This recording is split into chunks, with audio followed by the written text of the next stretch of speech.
Good morning, Florida Panther fans. What a beautiful, glorious 39-degree morning here in the state of Maryland. For those of you who don't know, I live in Maryland because, as you can see from the icon of the channel, I have a St. Bernard, and yes, I'm talking about you. I said that, and he looked right up. He's right here in front of the desk, and I said that, and the son of a bitch looked at me like, yeah, I'm a dog. We'll go eat. We haven't gone outside yet. We'll go outside when I'm done. Okay. This is his routine is a little bit off this morning. Just like the Panthers routine, Tom. Okay, we lose to Calgary and Seattle, but then we beat the Knights, the Lightning, and then the Rangers. Make it make sense. Yeah. The only thing that makes sense is the idea that maybe a lot of the guys were sick on that road trip, because I don't really see any other logical explanation for the just complete drastic change in effort level, discipline, structure, everything that makes Panthers hockey, so successful, and kind of the systems they run. So Yeah. And good morning. We got in the chat, we got Taylor, Rosado, JDR, Coop. Thank you all for joining us and everybody else. Look, we kind of said it when it was happening. It's like they gotta be sick, because this playing a bad game, and there's playing bad in the second period every game, but we'll get into that. But then there was whatever that road trip was, which was just, everybody was just kind of like standing around like, you want to do this, man? Because I feel like crap. It was kind of obvious in hindsight, but that's okay. Every team goes through their slumps. So if our slump came while we were sick, that's good, because then we don't get sick and a slump. You see what I'm saying? We don't get hit with this twice. I can't say it. But last night, and I want to talk about this. I want to talk about the game, so we can talk about that. But specifically, do you know in the movie The League of Their Own with Tom Hanks, when because he's trying to, there's no crying in baseball, and he's just like that. That's how I feel about the second period. What in this freaking simulated world is going on in the second period of Panther hockey games? Because it's just, we should just skip the second period, give the other team 2 goals, and move on from there. Yeah, it's really strange, man. I think it just, there's some aspects of hockey that, just aren't really explainable. There may not be any sort of logical reason for it on the surface. And I think it's also part of what makes the game so enjoyable and provides so much intrigue. And, especially for newer fans and things like that, there's just so much to get into with, the sport in general. But I thought that, the big thing for the Panthers last night was they stuck with what had been working. On that road trip, we saw them deviate from their systems and try and force the offense a bit when they, went down, and it was disastrous for them. Now I think we're, with a little sticking to their structure and their system, and, just fighting through it. So, yeah, I think, excuse me. I think that, I was actually a little bit worried about that. I got another cough coming up here. Sorry, guys. My bad. I think when the second goal happened, which I didn't see all that much, by the way, because I was just getting off the ground for the push-ups from the first goal. And so all I saw was the Cousins screw-up part. But apparently Nick was telling me that we sent 4 men into the boards, and that was really the big screw-up. But I didn't see it. But I was a little bit concerned at that point that Maurice was going to clamp them down a little bit, because that was kind of a mistake made, because we were pushing on offense, like you said. And I was a little bit worried that he was going to, tighten those screws up a little bit, because let's face it, for a while there, I know they were sick and everything, but it was still, the offense was just not, just not, just all, whatever you want to put under that knot, it was all of the knots. And so, he's had to open it up a little bit, You know what I mean? And that will lead to those chances. I mean, how many breakaway saves has Bob had in the last few games, right? I mean, he's been incredible. Yeah. Go ahead. No, I was just going to add to that. That's the other thing that Bob's been playing at an unreal level. He's taken his game, I think, to a whole other, level for the regular season. We've seen what we do in the playoffs, but it's good to see, Right. Hey, Nintendo Law, thank you, buddy. Thank you for the $1.99. I appreciate that. I can't take the hat off because I got the headphones on. So on the reviews, we give a hat tip. Thank you, my friend. Mark likes League of Their Own. It's actually a good, solid movie. Yep. And Chris, he's here. Vincent's here. Much appreciated. So look, the other thing, and actually in talking about Bob a little bit, I do want to get back to the game, but it's a good point. We saw Quick last night. He's 37 years old, right? Mm-hmm. And so you see how Quick is playing at 37, and you see how Bob is playing at 34, right? Mm. 34. The point being is that Spencer Knight, bro, might have a long wait at this point. You know what I mean? Yeah. I know my hope was that, somehow we would try and find a way to weasel out of this $10 million cap hit, put Spencer Knight in his rightful spot as heir apparent to the net. And it just hasn't worked out like that. And Bob's just kind of found this fountain of youth. His positioning has been really sound. His rebound control has been really, really good. Like, one thing I notice about his play is that when he's playing poorly, he's frequently out of position and kind of, struggling, with just his structure as far as his.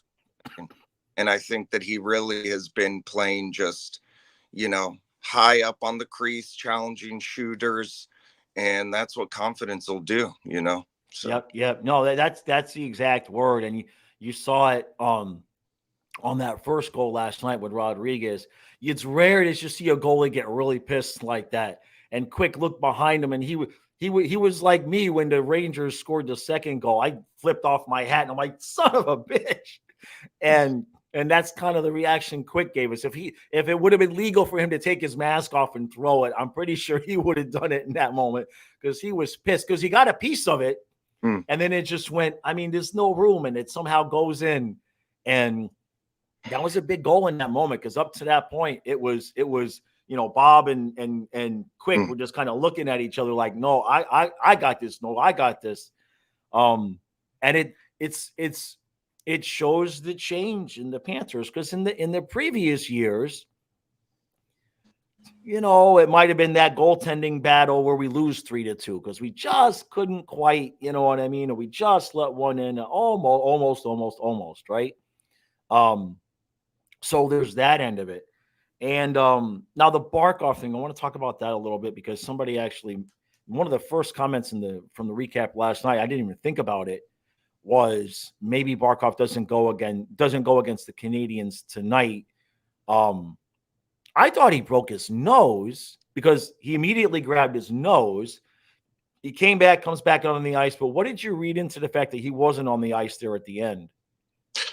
I thought maybe, it was concussion related at first, maybe precautionary.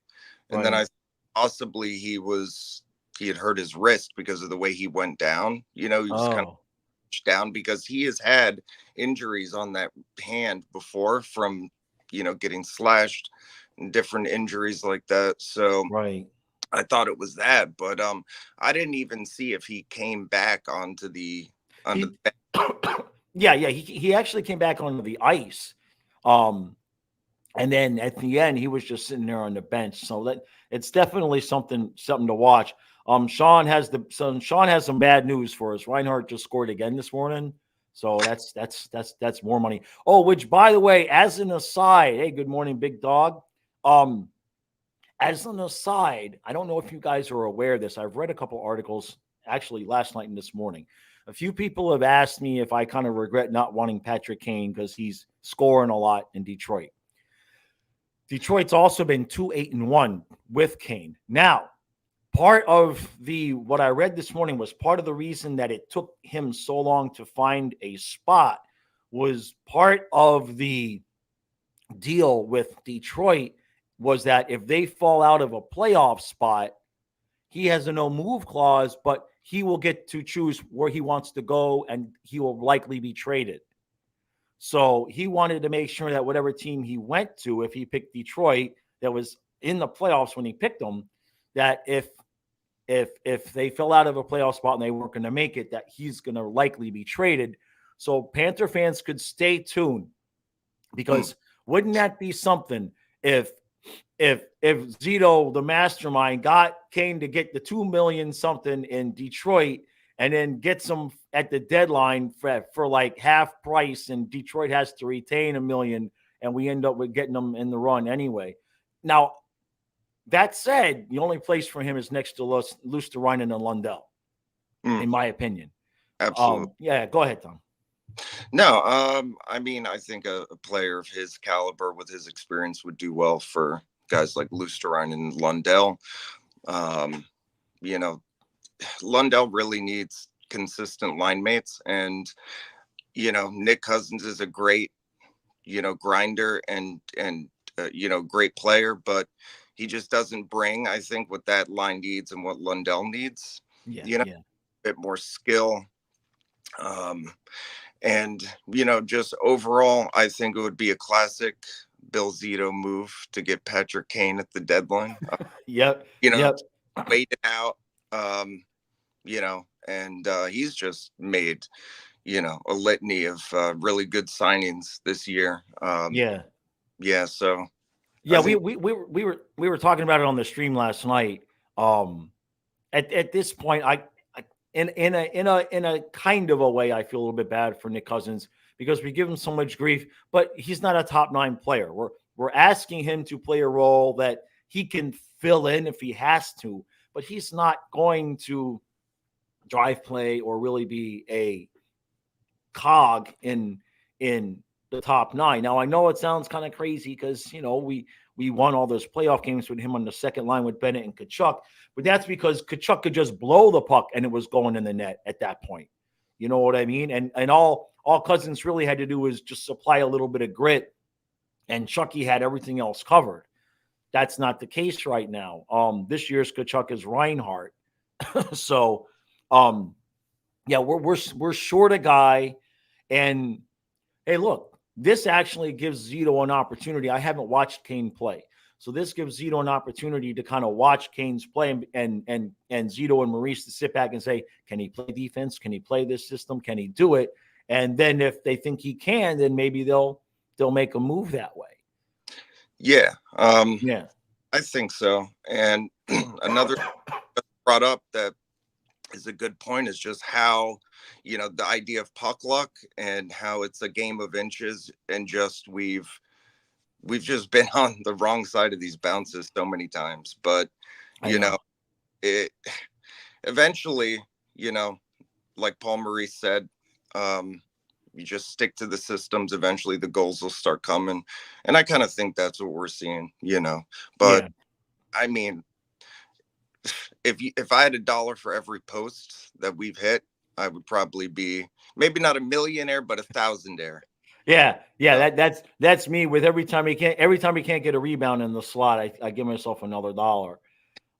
We got a couple comments here. It says Sean says trade Ekblad to the Marlins. We need a cap space. Yeah, Vincent. Yeah, second and third line need a full reshuffle. It's not just one player issue. I don't know what you do there. I don't know what you do with the second line. I mean, Bennett has never been a big goal scorer, right? And for Verhaeghe scoring, I think just Chucky. I mean, if Tkachuk's going to keep dishing it off to Verhaeghe, Verhaeghe keeps putting it into the back of the net, we'll be okay. I mean, I know we all want to compare Tkachuk to last year, myself included. But, you know, I kind of been looking at things like I did in that player grade video. I kind of been looking at things like from the perspective of what do we need? Now, we do need clutch goal scoring, right? And that was Chucky's thing last year.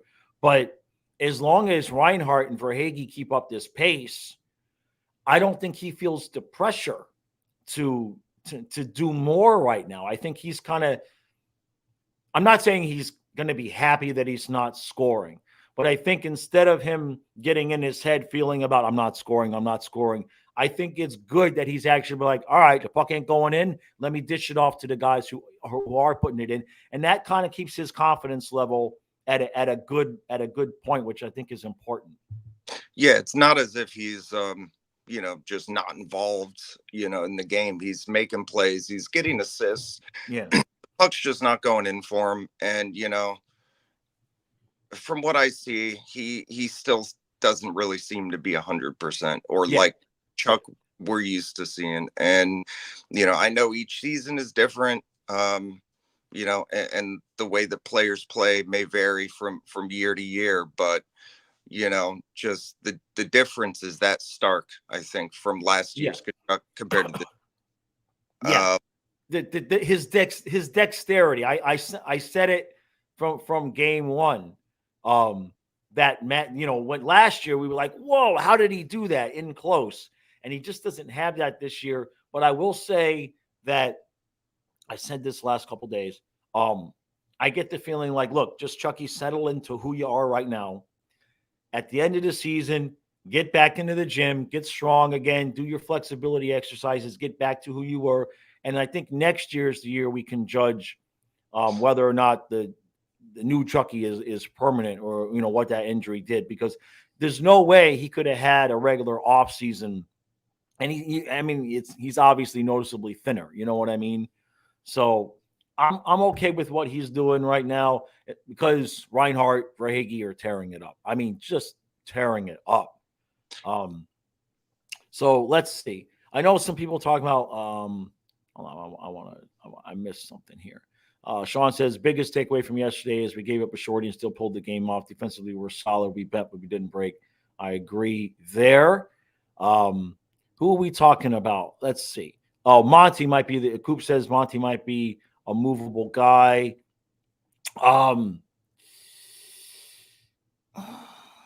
That's going to be one of those decisions, because you can't.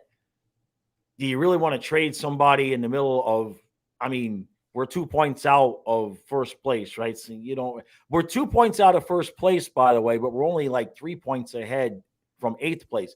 The whole East, like from the top seed to like the 10th seed, is like 5 points. I mean, it's insane. So let's put it this way. If you're going to trade Montour at the deadline, if that's what we would do, number one, it better be to a Western Conference team. Okay. And number two, I want assets. I want assets in return. Do I think that we would miss a beat on defense? Probably not. But if Monty starts getting hot, that's an added element that we do need is defensive scoring. And Larson's not getting the same minutes now. He was scoring, but he's not getting the same minutes. And Mikkola's role has kind of changed now with Montour back. So I don't know. To me, I'd rather risk losing Montour for nothing and keep him on the team this year. Because when you look at the Eastern Conference, I mean, I'm not going to look at the West because I don't like anything I see over there. But in terms of the Eastern Conference, name me the team you wouldn't feel confident against in a 7-game series. Yeah, exactly. I don't exactly. Got it. Right. So I don't really want to move any pieces now, because I like, all you got to do is get to the playoffs. Well, all you got to do is get to the finals, and you know what I mean? Healthy, with like some healthy bodies. So yeah, I don't think it would be wise to disrupt the defense or the locker room in that kind of way. Primarily, I think because Montour already knows the system, so like, he's got that part down. Whereas we bring someone new in who knows the kind of issues that it may cause with the chemistry. And I think we kind of saw that in the President's Trophy year with Ekblad being paired with Sherratt, I think it was. Yeah, yeah, Whatever yeah. he did there with that, it just didn't work. And to me, I think, we could still use another top end defender. So to me, it doesn't make sense to trade Montour, who maybe has not found his groove yet, and trade him or, whatever. And look, the thing with Or, Montour is Chucky. I don't mean to cut you off. I'm sorry, yeah, but it's to your point. The thing with some of the what's going on with Montour is Chucky, because and the rebounds in the front, because last year, I mean, Montour's still throwing it at the net every time, he just throwing it at the net, throwing it at the net. And how many times last year did he throw it at the net and there's a rebound or it bounces and Chucky boom boom and it's in the back of the net and there's a point for Montour and we go, wow, Montour's lighting it up. He had 3 assists tonight. Well, somebody has to put it in the back of the net for him to get the assist. And I don't see him playing different on offense. I see the offense playing different when he's throwing the puck at the net. So, and I have a feeling that's the way that Maurice sees it too. yeah, I mean, I think so, and also Montour's a streaky kind of player, or he can be, that's what his career has shown us so far. So I would just wait for him to get going. And Yeah. once he does, hopefully he gets hot at the right time and, can just get things moving again. But, I wouldn't advise messing with tinkering things too much at the deadline. If anything, hopefully we look to add another top 6, top 9, score sniper. Right. Yeah. And Taylor has a good point. She's talking with Coop, and everything that we do now, we have to also do with the eye of Verhaeghe needs a contract before Bob's is up. So if you want to sign Reinhart, you want to sign Verhaeghe, there's somebody's going. Hey, Colby, thank you, buddy. Much appreciated. Thank you for the $5. Tip of the hat to you. It says watching this at 8:23 p.m. in Vietnam. Hey, go. It's almost bedtime, Colby. I'm playing with Jake. I know you're having fun out there. Enjoy yourself, man. You never know when you're gonna be able to get back. Yeah, that's a really good point that Taylor brings up. Is like, it's not this year, but the following year we got one more year. But then we got Verhaeghe money coming, and you already paying Barkov 10. You already got Chucky's contract. You already got Bob's contract. Whatever Reinhart gets. Then if you want to sign Verhaeghe, this goes back to the thing I've been always talking about. I'm not going to bring up Owen Tippett, I promise. He's just an example of what I'm saying. I'm not going to say Owen Tippett's name at all. But that's why I always used to praise Owen Tippett so much, because we need good young players on cheap contracts to fill in the gaps. So my frustration right now with Maurice / Zito is we need a top 9 guy. We need to start developing some Mackey or Sordiff. Give them some time up there next to Lundell and Luosterainen. While it's not the real playoff push, give them 10 games and see if anybody can spark something, because eventually you will run out of money to sign guys that aren't your homegrown, drafted, developed players. You can't sign you can find them off the street and you can prop them up and be like 40 goal scorer Carter Verhaeghe, but eventually you got to pay them. And you can't have a team full of those guys, especially when you're paying your goaltenders $14.5 million combined. So that would be my thing right now, is that in the interim time between now and the trade deadline, I would bring up one or both, alternate them, and just see. Remember, this in the example I'll give, and then I'll give you the mic back. What Montreal did with Cole Caulfield. And I know it was the bubble, but they did go to the Stanley Cup Finals. So go ahead. Yeah, no, to your point, I totally agree. I feel like it can't hurt to, put either Mackie Samoskevich or Justin Sordiff or both on a line with Lundell and see what happens. I was hoping to see align with those three players, but that's not what Maurice had in mind, I guess. Yeah. But who knows? Maybe Samo could be the next Mason Marchment. Someone who kind of toiled in the minors and never, hadn't really found his game, and when he was given an opportunity, he made the most of it. So yeah, it just presents a lot of interesting scenarios for the deadline, and Right. what we're gonna do, the cap management. Yeah, that's another thing that us. Yeah. Colby says, remember when we all wanted Bob gone and Knight to be the full-time starter in 2020? Yeah. We've jettisoned Bob a number of times, and he's going the other way, man. He's going absolutely in. He's found the fountain of youth, which is good for us. So, that's the other thing. It could be Spencer Knight that gets moved. Spencer Knight might go to the Panthers and be like, look, man, I ain't never going to start. Send me somewhere where I get a chance to play. That could happen too, right? At this point, he's not coming up this year. And as long as, knock on wood, Bob stays healthy, I see no light at the end of the tunnel for when Spencer Knight's coming up and getting significant play time. So, yeah, I don't know that I would move Knight. Let's say Bob gets hurt or something happens, and he needs to be called upon. I'm just not sure that, that we could. I'm not talking this season. I'm talking over the summer. No, right. Yeah. Yeah, I just don't know that. It's tough, man. I don't know. If I was in Zito's position, I don't think I would move him, just because, while he's developing in the AHL, we have Bobrovsky who's playing, at this phenomenal level, and it's giving Knight time to kind of. Right. We've seen what happens when we trade away goalies too soon.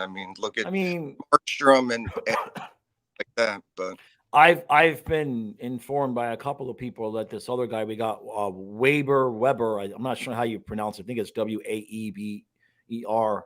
Waeber. I've heard from a few people that they feel like he's just going to leapfrog Knight and that he's better. But that's what I've heard from people. I haven't seen that myself. But look, the reality is that when you look at the East, man, I think it was Colby was saying we still have a chance of catching Boston. All I care about is just don't give us the President's Trophy. I wouldn't mind being the number one seed in the East, right? But I don't want the President's Trophy. Give it to a team. What's that? Yeah, exactly. Let Vancouver or one of those other teams, but we have enough trouble against those teams as it is. But I like the way that we're starting to play. Last night, in fact, if you watched a recap from the Lightning game, one of the comments that I made was that I still felt like there was another level that we would reach when we're going in all cylinders and you can see everybody moving as a group. Last night we started to see that. You can. It's hard to describe, but especially when you're on TV, I'd love to see it at a game because I'm sure you could recognize it even more. But all five guys are moving in unison, and everybody is doing exactly what they're supposed to be doing, especially when they're cycling that puck in the offensive zone. It is a thing of beauty. And the Rangers actually can do the same thing. The Rangers and Panthers, I need your opinion here, Tom. They look like mirror images. It's like they've got really good defense. They've got great goaltending. And on offense, they just keep throwing guys at you that you just like, what are we supposed to do? Look at how good they are with the puck. Yeah, and I think, too, the Rangers in hiring Peter Laviolette, he's a very structured type of coach. He brings in, structured systems to the way they play. And I think in the same way kind of how Maurice has, just fine-tuned their game. And I could really see an Eastern Conference final with the Rangers and Panthers. It wouldn't shock me. What else you brought up is just the parity of the league. There's so many teams this year excuse me, that are so good. I don't remember a time when I've seen it this wide open where there's probably at least 10 to 12 teams that could, be fighting for a playoff spot. And I think the cup is there for the taking, honestly. Yeah, look, I mean, we wake up this morning, the Lightning are not in the playoffs. Right. You know what I mean? The last playoff spot right now belongs to the Devils at 49 points. But then you've got the Lightning at 39, the Wings at 38. You've got the Capitals at 39. The Penguins aren't that far back at 36. And when you go up, I mean, the last spot is 40, right? The Devils are 8 at 40. The Bruins are 1 at 46. I mean, how many years did we sit there and go, well, we're only 6 points out? You know what I mean? It's open. There's there's 3 teams in the East that are, as you would put it, out of it. And that's the Jackets, the Senators, and the Sabres. I don't think the Canadians are gonna sneak in. I don't think that's gonna happen. But it's still only 5 points out of the 8th seed. And as we know, when it's New Year's and you're 5 points out of the 8th seed, you have hope as a fan base. You know what I mean? Because we lived that way for 2 decades. Please don't remind me. I'm going to have flashbacks. God, if I got to hear Goalie say one more time, well, we're only 4 points out, but we have 2 games in hand. It's just like I can still hear him 2012, 13, for all those years just saying that over and over. Hey, good morning, Hurricane fan. Yeah, Vincent wants to remind us that Stamkos is actually not signed after this year. He wouldn't want to move out of Florida. I don't know how we pay him. He'd have to take, but who knows what our cap situation is going to be at that point. And then Coop, the other guy that needs a contract is Lomberg. When I did that video, eventually I need to go back and look at the math, but when I did that video and I said we had 19 for Reinhart, Montour, Forsling, and Lundell, basically what I had done with everybody else got basically like $1 million. Right. So, you got Lomberg, I think Cousins, Stenlin is not signed. I think that's it. But on defense, the only guy signed for next year is Ekblad. Mikkola now, but at that point there wasn't very many signed on defense. But like guys like Larson, he might want to raise, he might be willing to stay, but you got to give him a little bit of a bump, right? So, Bill Zito's got his work cut out for him. And that, circle back to that, it's like, that's why I don't think you'd see him move on from Montour right now, because we are in as win now mode as you can possibly get. And that's the final thing. It's just like, oh yeah. And Vincent is reminding me about Gadjevich too. Yeah. That's true. Mike says, hey, Josh, must have felt good for Panther fans leaving the arena with those blue things in the crowd that showed up last night. Hey, look, I mean, I grew up down there. They're like, it's gotten better over the years, because as the Panthers have been good, the Ranger fans that are there aren't as from what I've seen on TV and from what people have told me, it does not feel as though the Ranger fans are as obnoxious now. And some of them are kind of like, I like the Panthers are my second team now anyway. You know what I mean? So. Yeah, that's what I've encountered at the games pretty much, from fans. Right. But okay, go ahead. Go ahead. Go. Sorry, that's my bad. Yeah, I was going to point something out when you were going through the standings. One thing I noticed, and it's very interesting, is that typically teams that have a negative goal differential do not make the playoffs. And if you look at the Metropolitan Division, the Islanders, I think, are in second or third with like a -10 goal differential or something crazy. Or like yeah. And so I think we're going to see a lot of moving around, shuffling around, with these positions. But right. Good spot. I mean, they played a tough game. The energy's been there. The effort's been there. So, yeah. Yeah, go ahead. Yeah, no, I say everything is good right now. Coop says I was not talking about moving Monty now or this season. Um, yeah, so if it like he needs a contract, so I don't know what the rules are in terms of if you don't trade him at the deadline, is there a window where you can trade him after that, after the season before his I don't know that you can do that. I think if a guy's on an expiring contract, if you don't move him at the window, I believe that's it. I don't believe that there is a time after the season is over that you can then trade him. I believe somebody can answer that question in the comments, but I believe that once you don't trade a guy at the deadline, if he doesn't have a contract for the next season, you risk losing him for nothing. I believe that's it. Um, yeah.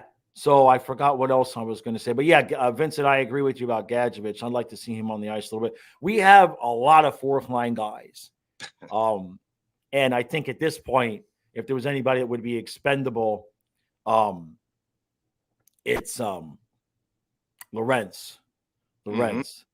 Vincent says first of July free agency. Yeah, but when a guy is on an expiring contract, what's the date that it expires? Because like there's the trade deadline, right? So after that, you can't trade anybody, and then the season ends, and then when does that contract expire? And can you trade a guy then? Vincent says, I think you can trade a player, but the player can't play. That's interesting. Yeah, I'll have to look at that. I'll have to look at that. I think, And read. If Chris Grego was here, he knows the answers to all those questions. yeah, I think there's a specific date that the season starts and ends for Right. for like all their records and other things. So I think it would probably be applicable to contracts as well. I would think. Yeah. Yeah. Yeah. I'm Uh, not sure. So, last thing. We got the Canadians tonight. Like I said in the recap last night, don't f this up. mm, Okay. I mean, don't beat those three teams and then fall asleep against the Canadians. They don't suck. This is not even Ottawa, right? And even Ottawa, for us, Ottawa doesn't suck. We don't get the benefit of playing the crappy Ottawa team because of the Tkachuk brothers. So even when we play Ottawa, we got to get our game up. yeah, But go yeah, ahead. Go ahead. that would be typical Panthers, just to freak play a goose egg against Montreal. Um, No. but I'm going to look to see how their energy level is starting out. I think scoring first is big Yeah. because seen where the Panthers give up the first goal in spite of out shooting and outworking other teams, and it can really just suck the wind out of their sails, so to speak. So I'm looking for them to get on the board first, and play with as much energy as they can. I think we're going to see Stolers in net Yeah. probably. Yeah. And but the only concern I have with the team, I would say, is the power play. You know, Oh. uh, to Go me, ahead. Go ahead. I'm gonna scroll Twitter while you talk about the power play for the next 40 minutes because that's how long it'll take to sort that shit out. now let's do this in like 4 seconds. So uh, I just think that they need to inject some kind of creativity or something different. They either need to shuffle up the players, move them around, or find a way to for the power play coach to either change his system or find a new coach. But the problem is I think the power play coach is like Maurice's right hand man.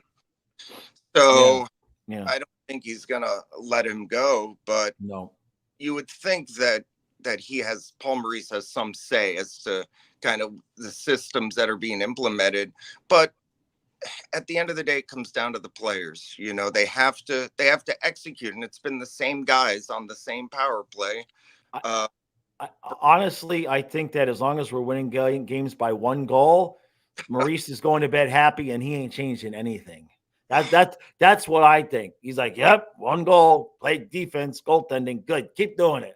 I genuinely believe that's and so as we look forward, I want to get to the couple of comments here, but as we look forward, I have to cry because we got the Canadians tonight, and then we don't play again until Tuesday, and then we don't play again until Thursday.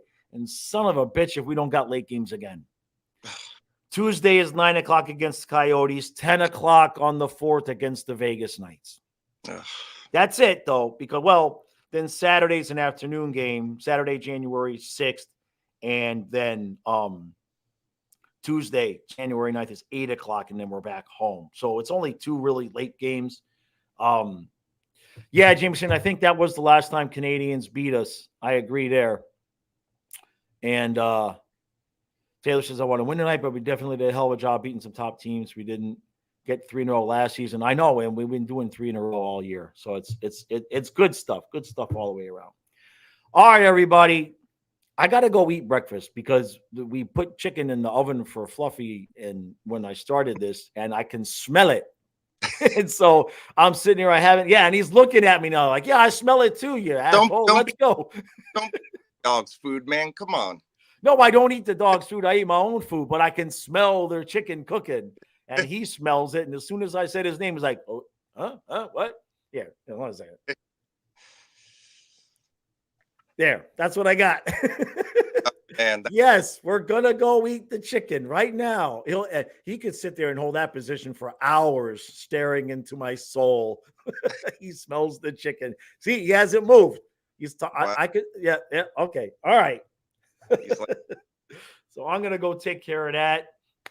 I appreciate everybody coming out this morning. Appreciate the super chat. Thank you all for joining us live. We're gonna do it again tomorrow morning, 8 o'clock. We got to get Tom some coffee. Tom did an excellent job. I want to thank you for joining us today. Tom did a really good job today. I really appreciate that. Yeah, so Colin and I will be live 1/2 hour before the game. And I'm going to go take a nap because I haven't had a nap all week because I've had a week and I haven't had a nap because I've been dealing. Yeah. So, yeah. All right. Oh, and we have articles too. So go ahead, Tom. What's that? Check out the articles. We have articles as well. Oh, yeah. Thanks for letting me know. You know I'm bad with that stuff. Yeah, Tom's been writing articles for most of the games, and we've got it hooked up on the Substack. So I put the link to the Substack and the articles in the community post. But if you subscribe, then you automatically get the updates when we post an article. So yeah, check. He's really good. He's a really good writer, better than I am. That's for sure. Way more detail than I had the time to do. So check him out. He puts a lot of effort into them. And every once in a while, I remember to put an image there. So that's how it works around here. Just don't expect too much from me and everybody will be fat, dumb, and happy. All right, everybody. We appreciate you joining us and we'll see you again tonight on the stream. Thanks.